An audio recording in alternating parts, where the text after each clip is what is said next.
So if that was the best way to market it, I'd do that, and in the contract I'd have to somehow address how I was going to make it compliant and to what standard I was going to make it compliant. Well, let me run you by what we do and put it to the test with your opinion. The way that we've handled that is that if it's often a spa bath. That's probably one of the most overlooked areas of the Pool Fencing Act. So what we would do is we would firstly get a professional pool person in to certify that it is or is not compliant, if there was any doubt. But if there was no fence, or if it wasn't compliant, then we get the owners to get a quote to make it compliant. And normally that quote would be the base level compliance. So let's say it's $3,000. And then we put as a prime cost into the contract that the vendor will construct a basic pool fence to the value of $3,000 as per quote, unless the purchaser wishes to take that as a $3,000 credit and then put in a fancy glass one, or because that way we're not wasting it. Then we get to settlement, and if the purchaser hasn't stepped up to the plate, the vendor simply installs the basic fence, job done, settles, all over. How do you feel about that approach?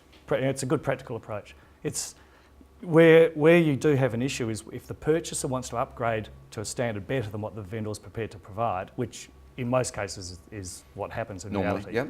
The purchaser doesn't always want to contribute those costs until they've purchased the property.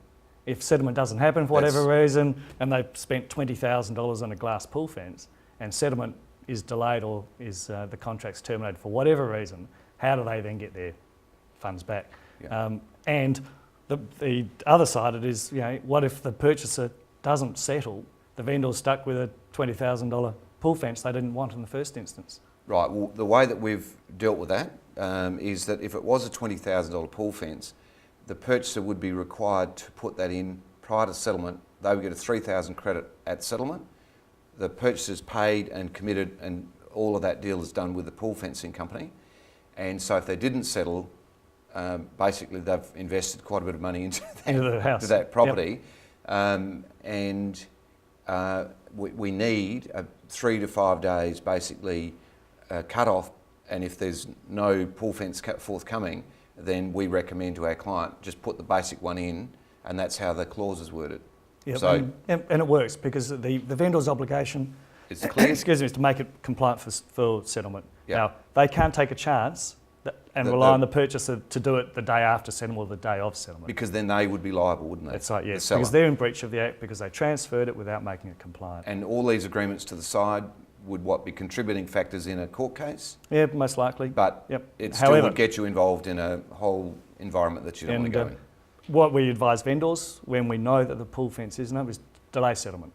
You really have very little choice. Otherwise, you're deliberately going into breach, knowingly going into breach of an Act. Right. And I'd never recommend that to a client. Is this creating issues for you as a conveyancer?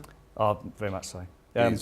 The legislation failed to make it compulsory for a vendor to get a certification on their swimming pool. Now, quite simply, they could have said a vendor will, before settlement, provide a compliance certificate to a purchaser.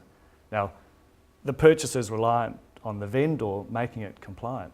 Now, they've got no way of knowing unless they go and get their own certification. And then you've got issues of access to the property, what the vendor doesn't allow you to. Then if you find out it's not compliant, you have an argument between the vendor and purchaser. Vendor says, it is compliant. Purchaser says, well, I've got a certification that says it's not. How do you then deal with it with contracts? And so the obligation should have been to a vendor to say, okay, you must give to the purchaser a compliance certificate before settlement. What we've done in our agency, Chris, and once again run it by you, is we're basically insisting on that compliance. Yep. It's not just for us to save us having any hassle after the event, because we always get brought into it, but the big thing is to protect our vendor from themselves. And most vendors need that bit of assistance. Yep. They believe they made it compliant. Yep. And the legislation, whilst it's in this, for what you and I are discussing, is fairly basic. There's a lot more underneath it as to what constitutes a fence that's okay.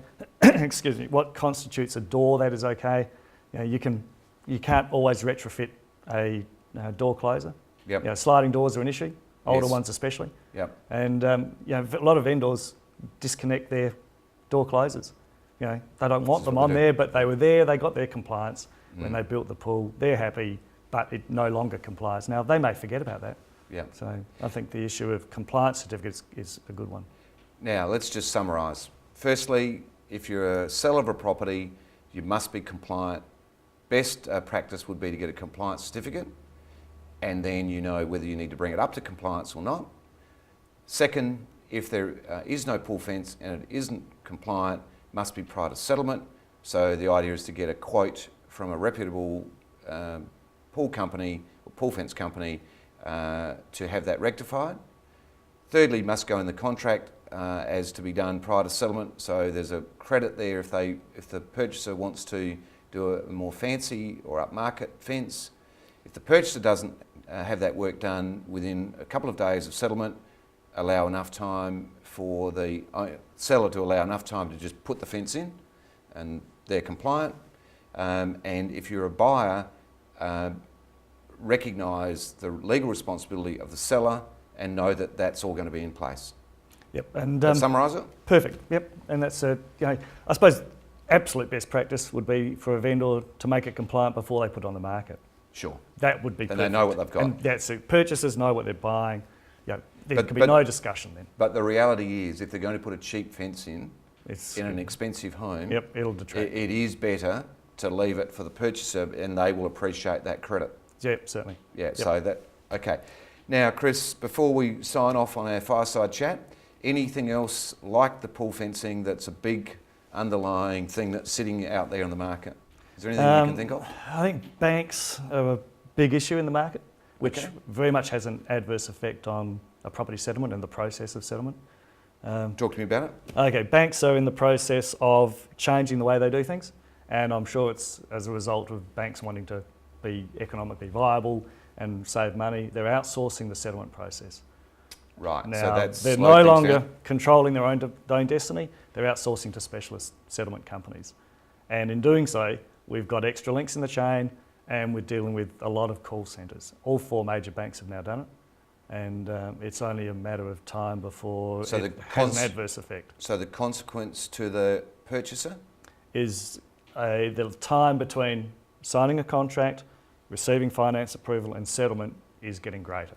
Give me an example. 4 weeks was a standard settlement time. 3 weeks we could do. We could sign in a couple of years ago's contract now and settle before Christmas. We would struggle if a contract was signed today to settle before the middle of January, perhaps even Is the that end right? of January.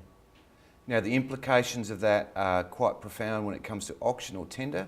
Just Certainly. explain that to everyone. Okay, so if you have a traditional auction or a tender, settlement 30 days from the auction or the acceptance of the tender.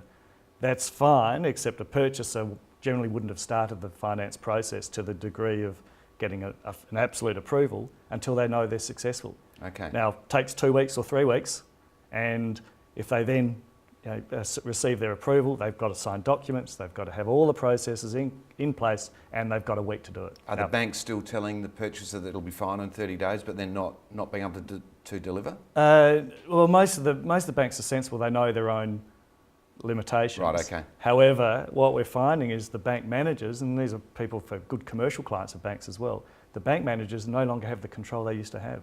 Right. Because it's outsourced to third parties who have time. We have 4 days to process this document. We're going to take 4 days.